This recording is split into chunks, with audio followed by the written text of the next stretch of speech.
Welcome. Thank you for being here. If you wouldn't mind giving us a like, and consider going ahead and subscribing as well, that would be fantastic.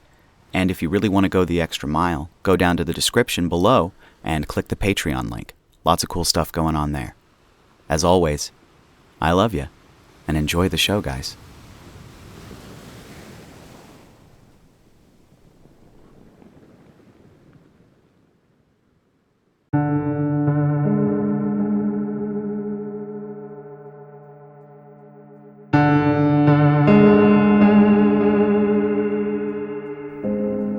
The Veil of Madness, a story by Walrus Guy. Part 2. I admit, I was bored. The negotiations were the usual. Humans can do this and that so long as they don't blow up this or that place. They may not kill so-and-so. In return, they are allowed all the X amount of Y they want. Blah, blah, blah. The air conditioning in my suit had malfunctioned, and the damn thing was getting stuffy, which did not improve my mood at all. So when recess was called, I decided to step out and see Commissar for myself. For those of you that don't know or don't care, the Kondar are still very sore about our first contact. They fear us, yes, but below that layer of fear is a simmering hatred. Much like a child has against his parents when they ground him. Anyway, I'm strolling along the city streets, the locals giving me and my bodyguard a wide, wide berth, when I stumbled upon a Cineplex. Normally I wouldn't be interested, but the title of one caught my eye. 19:First Contact. I ask the fellow at the ticket booth, and he tells me that it's about when the humans first made contact with his race in the ensuing war, which is weird because the history books don't mention much about a war. So after he's done urinating himself, I decide to purchase a pass to watch this bit of comedy gold. And that was when I saw how exaggerated the stories of our race had gotten. The average human movie is at most 3.5 hours long. Kondar flicks can last longer, and this little number was a whopping 6.7 hours. Thankfully, it was already starting, so I did not have to see the previews. The room was darkened and was relatively conditioned, so I opted to remove my helmet. Something I know I should not have done. But, look, it was dark. Everyone was focused on the opening parental advisory and reminder to shut off all extra-source communication devices. To take more caution, I sat in the back where no one was positioned. So I believe no harm was done. It felt nice to cool down. It started as your typical film. We Xanon, that's what they call themselves, like us calling ourselves human, have always looked up for our answers. We sought life out there in the galaxy, and the very souls we reached out to reached back to us. In time, we thrived. In time, we established ourselves as a major power everywhere in the known verse, except the Veil. Then it cuts to our section of the galaxy, which of course looks nothing like it really does. It's basically hell in space the way they portrayed it. Full of derelict ships, planets that look all funky, and suns imploding on themselves, etc., etc. Not true at all, but real good special effects. All ventures into the Veil had met with failure. All who entered it were never heard from again. It was a wasteland. Some place we knew no life could exist. It seems what we know and what the galaxy knows are two different things. Cheesy ass line. So as we all know, the Kondar were fighting the Gox Union that was aggressively expanding its borders into Allied space, and a Kondar security fleet had just defeated a Gox scouting fleet. It was a nice-looking battle, plenty of special effects and explosions. Then they expand beyond the battle. It was taking place at Station 19, the Veil checkpoint, one that trafficked all ships going into the Veil, though mostly it was to keep aliens with more balls than brains from going straight into the death trap of our home. So the Kondar are repairing themselves, yeah? And that's when they come to the main character of this story, the captain of the Convas. That's right, the very Convas the Supremacy shot down. So Captain Kosag is talking with his crew about the Gox getting more aggressive and the problems that would cause, and was debating whether or not to requisition more ships for patrol, when his ensign, I think this was an ensign, I can't remember Kondar human rank equivalents, pointed out they were getting a strong energy reading. I'm sure you and I both know this is bullcrap. We were running in slowly, so our energy output was minimal. They wouldn't have been able to detect the ship until it got to, well, the station, and we both know both of us were caught with our pants down when we saw each other.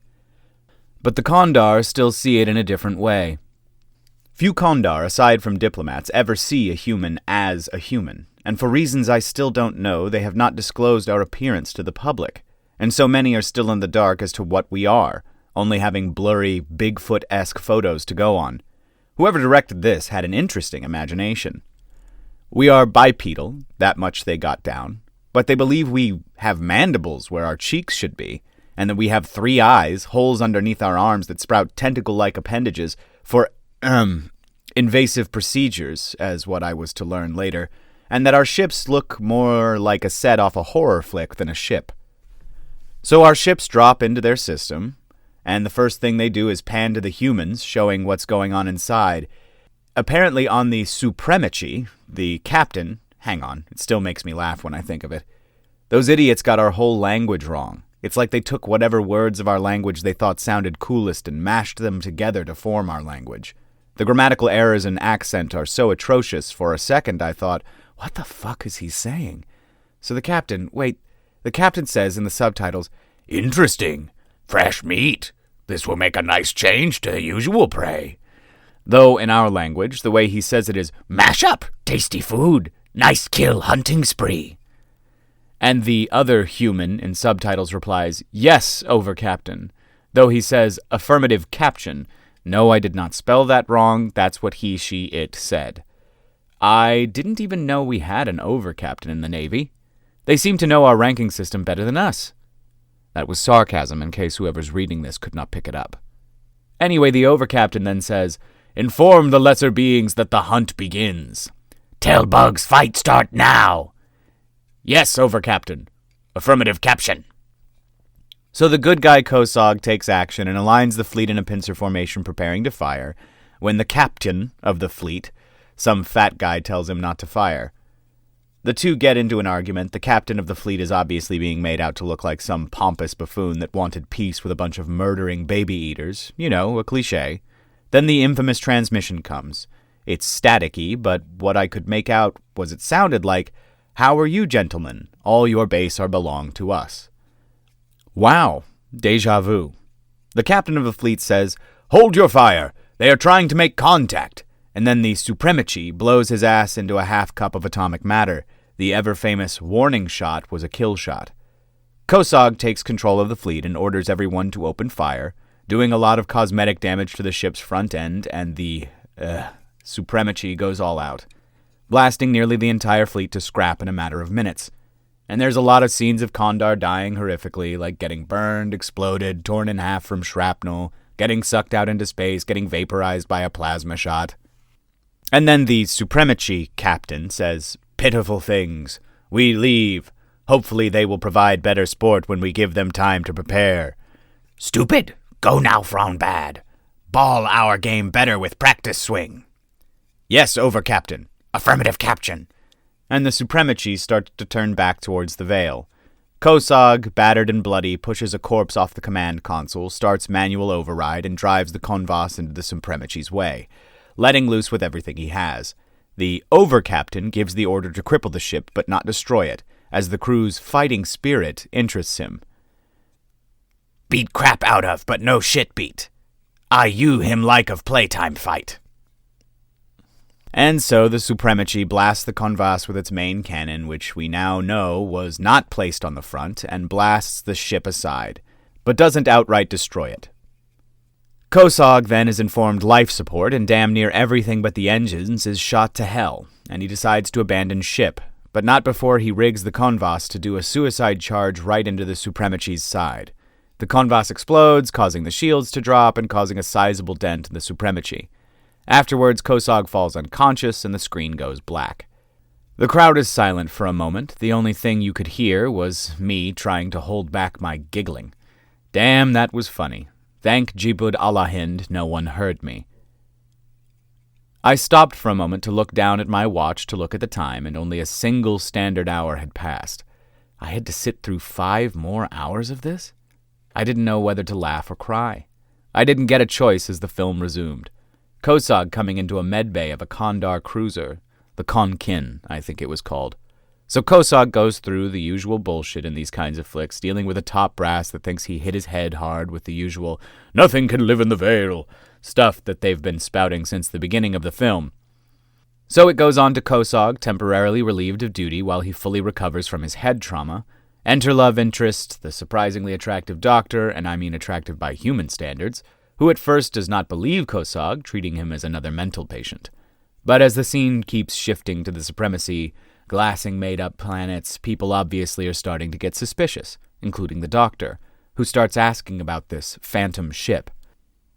Of course, we never glassed any world. Admittedly, we blew one up, but that was when we thought it was uninhabited. But humanity had made only 2 other major incursions into Kondar space, both done by pirates. The rest were minor skirmishes that didn't happen until way after first contact. Eventually, though, a 2-hour-long reel of drama, which I slept through, except for the sex scene that was actually pretty interesting. Didn't know a Kondar woman was that flexible. Kosog is delivering a message to the Gathering, basically every branch of their government meshed together into a sausage fest of epic proportions. Warning of this race of planet-killing maniacs. Even with the overwhelming evidence, the Gathering is hesitant about making war, especially while Gawks are still fighting them. Suddenly, Gawk's transmission. They shall ally with Kondar after our atrocious crimes committed against them. In reality, all we did was drop out of warp kinda close to a flagship. Close enough to where we tore through the whole thing as we decelerated, and then obliterated the entire 1st, 2nd, and 3rd Fleet when they retaliated. We still apologized, but them Gawks know how to hold a grudge.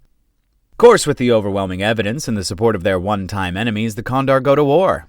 Except the cliché corrupt politician, and by some political bullshit the Kondar have, he stalls the whole vote. I would explain why that worked, but it would take longer than watching this damn movie. So Kosog is still grounded for massive drama before the Gawks interrupt, pledging their aid against us on some kind of blood oath that apparently provides the other guy's override. Finally, some real action. So the Allied systems alongside the Gawks Union form this huge fleet to combat the human fleet, which by the way looks like someone copy-pasted the supremacy several hundred times over. Kosog is given command of the Con-Sen and placed under the command of another commander. One that was obviously red shirt material. And I was right.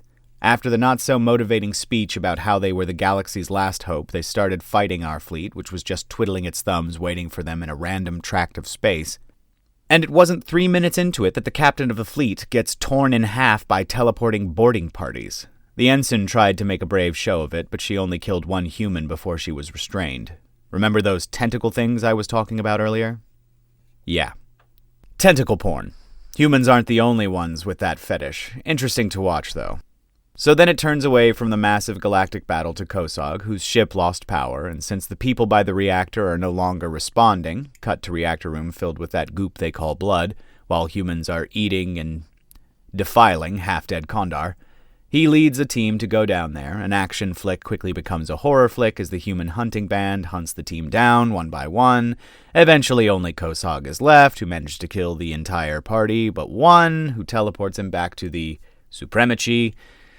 The overcaptain, who despite never meeting him, knows Kosog instantly and gloats over his triumph. Then, faster than you can say plot hole, he breaks free and sacrifices himself to kill the overcaptain, pushing him into a reactor core, which, by the way, you should never leave open. For some reason, that ended the battle. Apparently, our chain of command is destroyed when you kill our captain, so afterwards we retreated back into the Veil. Kosog is hailed as a hero, hooray, and all that. Then some stirring speech from Kosog, a subtitle that says 20, unit of time, closest translation years, later. Humans are back, but we find a massive fleet waiting for us that blow us to bits. With Kosog as captain of the fleet, of course. And it ends with the same Kondar from the beginning saying, "We Xanin have always looked up for our answers. We sought life out there in the galaxy, and the very souls we reached out to reached back to us. But the galaxy is a fickle place. Some of the very beings we called out to were not interested in peace. Some were more interested in slaughter." Cut to human hunter guy. Some in sport, cut to overcaptain. "But we Xanin shall prevail. We have before, we have now, and we always shall." And then the rolling credits play as the lights slowly come back on. I fumbled to get my helmet back on before anyone turns, and it clicked into place, thankfully, quickly. The Kondar seem oblivious to me, talking among each other what they thought of the movie. I thought it was all right. Never thought of humans as looking like that, but no direct translation available. Divine being. Damn, they look ugly. Kosog never did any of that, though. I thought he retired a drunk. Well, you know these movie producers, big on action, little on history. I liked the movie. For once it shows us fighting back. I couldn't resist. I thought it was a load of crap. I mean, is the guy dead or not? When everyone looked at me, I couldn't help but crack a smile. Of course, they couldn't see it under my helmet. That's probably what got them all screaming and running out of the Cineplex. I certainly had fun for an evening. Later on, it became a cult classic because of some rumor spread that all who watch the movie and talk bad about it will then die from angry human spirits bound to the essence of the film or something. Wonder how that got started. I think I'll ask for a copy of the film during the next meeting. Taken from the Journal of T. Rolfeck, currently promoted to Chief Diplomat.